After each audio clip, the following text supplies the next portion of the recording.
ሰላም ጤና ይስጥልን የተከበራችሁ የቱዴይ መረጃ ቤተሰቦቻችን በእያላችሁበት የዓለም ክፍል ሁሉ ሰላም ጤና ፍቅር እንዲበዛላችሁ እየተመኘው አሁንም እንዲሁ ከሀገር ውስጥና ከመላው ዓለም የተሰሙትን እጅግ ሊደመጡ የሚገባቸውን ወሳኝ እንዲሁም ሰበር የሆኑ መረጃዎችን በማጠናቀር ወደ እናንተ ይዤ ብቅ ብያለሁ። እናንተም ክቡራን አድማጮች ለጥቂት ደቂቃ እስከ ፍጻሜው አብራችሁኝ በመቆየት እነዚህን ወሳኝ የሆኑ መረጃዎች እንድታደምጡኝ እየጋበዝኩኝ ቻናላችንን ሰብስክራይብ በማድረግ ቤተሰብ ይሁኑ እያልኩኝ አበይት ነጥቦችን በቅድሚያ ወደ እናንተ የምናደርስ ይሆናል።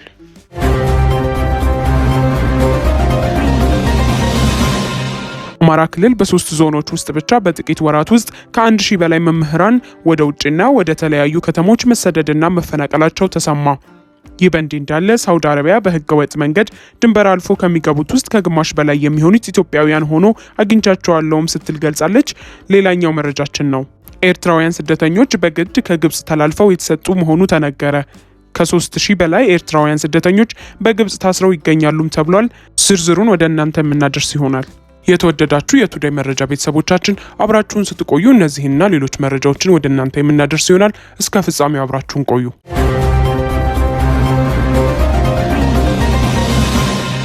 በአማራ ክልል በ3 ዞኖች ብቻ ባለፈው ጥቂት ወራቶች ከ1000 በላይ መምህራን ወደ ውጭ መሰደዳቸው ተሰማ። ይህ በእንዲህ እንዳለ ሳውዲ አረቢያ በህገወጥ መንገድ ድንበር አልፎ ከሚገቡት ውስጥ ከግማሽ በላይ የሚሆኑት ኢትዮጵያውያን ናቸውም ብላለች። ከቦሌ እስከ ጉለሌ ባሉ የህንፃዎችና በደረደሩት ዲም ላይ ተከልለው ኢትዮጵያን ሚራክል ውስጥ ያስገቡት ስለመሆናቸው ሲሰብኩ የሚውሉት የብልጽግናው ሰዎች የቀረውን የሀገሩን ክፍል በጦርነት ከተሻለ ደግሞ በኑሮ ውድነትና በስራ እጦት እየገረፉ በሚሊዮኖች የሚቆጠሩ ወጣቱን ህይወቱን ብቻ ሳይሆን ተስፋውንም እየነጠቁም ገፍተውበታል።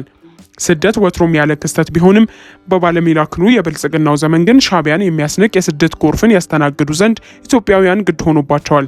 በጦርነት እያመሰው በሚገኘው የአማራ ክልል ውስጥ በ3 ዞኖች በጥቂት ወራት ውስጥ ብቻ ከ1000 በላይ ትውልድን እየቀርጹ ዘንድ የሚጠበቁ መምህራን ተሰደዱ አሊያም ተፈናቀሉ የሚለው ዜናም ይህንን የሚያመለክት ነው። በ2018 በጀት ዓመት ስራቸውን ለቀው ደቡብ ወሎ፣ ሰሜን ወሎ የኦሮሞ ብሔረሰብ አስተዳደር ዞኖች ውስጥ የሚገኙት ከ1020 በላይ መምህራን ወደ አረብ ሀገራትና ወደ ተለያዩ ከተሞች ፈልሰዋል ሲልም ዲደብሊው ዘግቧል። መምህራኑ ለስራ መልቀቃቸው ዋነኛ ምክንያት ደግሞ የኑሮ ውድነትና የሚከፈላቸው ደሞዝ አለመመጣጠን እንደሆነም ተገልጿል። አሁን የተማሪዎች ትምህርት ተቋርጦ በህገወጥ መንገድ መጓዝ መፍትሄው ሳይበጅለት መምህራን መኮብለላቸውም እየተባባሰ መጥቷልም ይላሉ አንድ የአካባቢው መምህር። ቆቦ፣ ሀብሩ፣ ተኩለደሬ፣ መቅደላ፣ ሳይንት፣ አልብኮ ወዘተ ችግሩ በስፋት ከሚስተዋልባቸው አካባቢዎች ውስጥ ናቸው። የሳይንት ወረዳ የትምህርት ጽህፈት ቤት በዚህ በጀት ዓመት ብቻ ከአንዲት ወረዳ ውስጥ 26 መምህራን ለቀው ጠፍተዋልም ብለዋል። 400 መምህራን ስራቸውን የለቀቁበት ደግሞ በአማራ ክልል የኦሮሞ ብሔረሰብ አስተዳደር ዞን ነው። የደቡብ ወሎ ዞን ከፍተኛውን ቁጥር ሲይዝ ከሰሜን ወሎም 250 አካባቢ መምህራን በእነዚህ ወራት ውስጥ ጠፍተዋል። አዲስ አበባን ጨምሮ ወደ ዋና ዋና ከተሞች የሸሹ ቢኖሩም በዋናነት ግን እንደ ሳውዲ አረቢያ ወዳሉ ሀገራት ከሞት ጋር የሚያላትም የስደት መንገድ አብዛኛውን ድርሻ ይወስዳል። ከዚህ ጋር በተያያዘ የሳውዲ አረቢያ የጸጥታ ባለስልጣናት አካሂደናል ባሉት ሳምንታዊ የተቀናጀ የህግ ማስከበር ዘመቻ በድንበር በኩል በህገወጥ መንገድ ወደ ግዛቱ ለመግባት ሲሞክሩ ከተያዙ ግለሰቦች መካከል ከግማሽ በላይ የሚሆኑት ኢትዮጵያውያን መሆናቸውም ተሰምቷል። የሳውዲ አረቢያ ባለስልጣናት እንደገለጹት ከሆነ ባለፈው አንድ ሳምንት ውስጥ ብቻ ድንበር ጥሰው ለመግባት ሲሞክሩ ከ1600 በላይ ግለሰቦች የተያዙ ሲሆን ከነዚህ ውስጥ 54 በመቶ ኢትዮጵያውያን፣ 45 በመቶ የመናውያን፣ ቀሪዎቹ 1 በመቶ ደግሞ ሌሎች ሀገራት ዜጎች ናቸው። በተመሳሳይ ጊዜ በተካሄደ ፍተሻ ደግሞ 19000 ህገወጥ ነዋሪዎች በቁጥጥር ስር የዋሉ ሲሆን ከነዚህ ውስጥ ከ12000 በላይ የሚሆኑት የነዋሪነት ህግን፣ ከ4000 በላይ የሚሆኑት የድንበር ደህንነትን እንደዚሁም ከ2800 በላይ የሚሆኑት የስራ ህግን የጣሱ ናቸውም ተብሏል። በአሁኑ ወቅትም ወደ 22000 የሚጠጉ ስደተኞችን የማባረር ሂደታቸውን በመጠባበቅ ላይ እንደሚገኙም ተመላክቷል። ከዚህ በተጨማሪ ህገወጥ ስደተኞችን በማጓጓዝ መጠለያ በመስጠትና የስራ ዕድል በመፍጠር ረገድ የተሳተፉ ግለሰቦች ላይ መንግስት ጥብቅ ማስጠንቀቂያ የሰጠ ሲሆን ድርጊቱ እስከ 15 ዓመት በሚደርስ ጽኑ እስራትና እስከ 1 ሚሊዮን የሳውዲ ሪያል በሚደርስ የገንዘብ መቀጫ እንደሚያስቀጣ የሀገሪቱ መንግስት ገልጿል።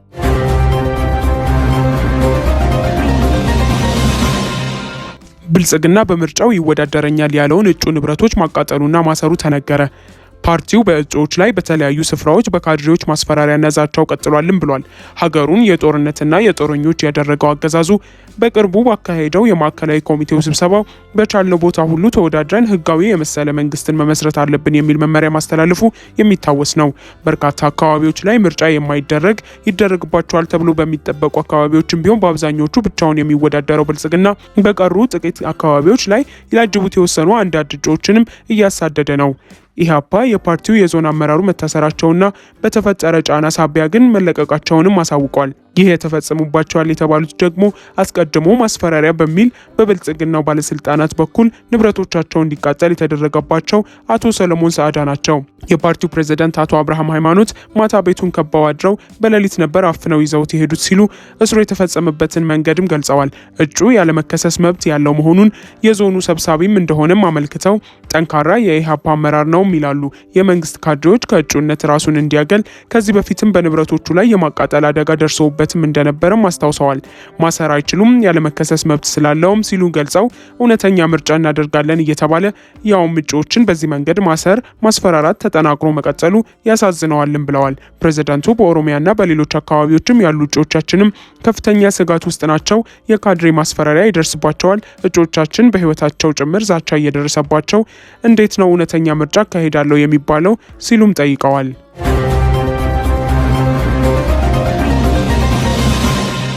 ኤርትራውያን ስደተኞች በግድ ከግብጽ ተላልፈው የተሰጡ መሆኑ ተነገረ። ከ3000 በላይ ኤርትራውያን ስደተኞችን በግብጽ ታስረው ይገኛሉም ተብሏል። ሂውማን ራይትስ ኮንሰርን ኤርትራ ባወጣው መግለጫ ከ3000 በላይ ኤርትራውያን ስደተኞች በግብጽ ታስረው እንደሚገኙም ጠቅሶ ይህም የሆነው ካለፈው ጥር ወር መጀመሪያ አንስቶ እንደሆነም ጠቅሷል። አንዳንዶቹ ጾታዊ ጥቃትና መሰቃየት እንደደረሰባቸውም ሪፖርት ማድረጋቸውንም ድርጅቱ ይፋ አድርጓል። ለዚህ ማረጋገጫም ከእማኞች ፎቶግራፎችን ያሰባሰበው የመብት ተሟጋች ድርጅቱ በምስሎቹ ላይ በርካታ ሰዎች በፍል ውሃና አሲድ እንደተቃጠሉ እንደዚሁም እንደተደበደቡ እንደሚታይም ገልጿል። ምንም እንኳን አንዳንዶቹ በተባበሩት መንግስታት ድርጅት የስደተኞች ኤጀንሲ ስር ተመዝግበው የነበረ ቢሆንም በግዳጅ ወደ ኤርትራ ሳይመለሱ እንዳልቀረና ሊሰጣቸው የሚገባ ከለላን ሳያገኙ ቀርተዋልም ነው ያለው። እናታቸው በቁጥጥር ስር የዋለች 2 ህጻናትም ሞተዋልም ተብሏል። በቅርብ ጊዜያት ወዲህ የግብጽና ኤርትራ ከኢትዮጵያ ጋር በገጠማቸው ችግር ምክንያት መቀራረባቸውን የዘገበው አዣንስ ፍራንስ ፕሬስ ኢትዮጵያ በአባይ ወንዝ ላይ የገነባቸው ግዙፍ ግድብ ስጋት አጭሮባታል ይላል። ኤርትራ ደግሞ ወደብ የለሽ የሆነችው ኢትዮጵያ አሰብ የሚገኘውን ወደቧን ለመውረድና ለመቆጣጠር በማሴር እንደምትከሳት የዘገባ ምንጩም ይጠቅሳል። ኤኤፍቢ ከኤርትራ መንግስት በኩል ምላሽን ለማግኘት ሞክሮ እንዳልተሳካለት ግን በዘገባው ላይም ጠቁሟል። የሰብአዊ መብት ተሟጋች ድርጅቱ በኤርትራ ከ10,000 በላይ እስረኞች እንደሚገኙም ጠቁሟል። ከነዚህ ውስጥ ደግሞ ጋዜጠኞችን፣ የመንግስት ተቋሚዎችንና አናሳ የሃይማኖት አባላት ይገኙበታልም ተብሏል።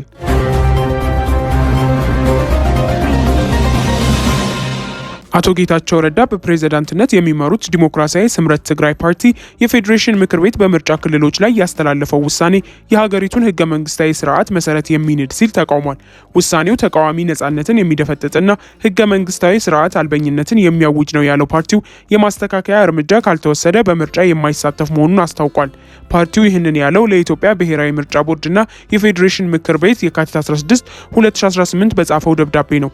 የአቶ ጌታቸው ፊርማ ያረፈበት ደብዳቤው የፌዴሬሽን ምክር ቤት ውሳኔና ርዕሱን የተከተለው የምርጫ ቦርድ ድርጊት ግልጽ የስልጣን አላግባብ መጠቀም ማረጋገጫ እንደሆነም አመልክቷል።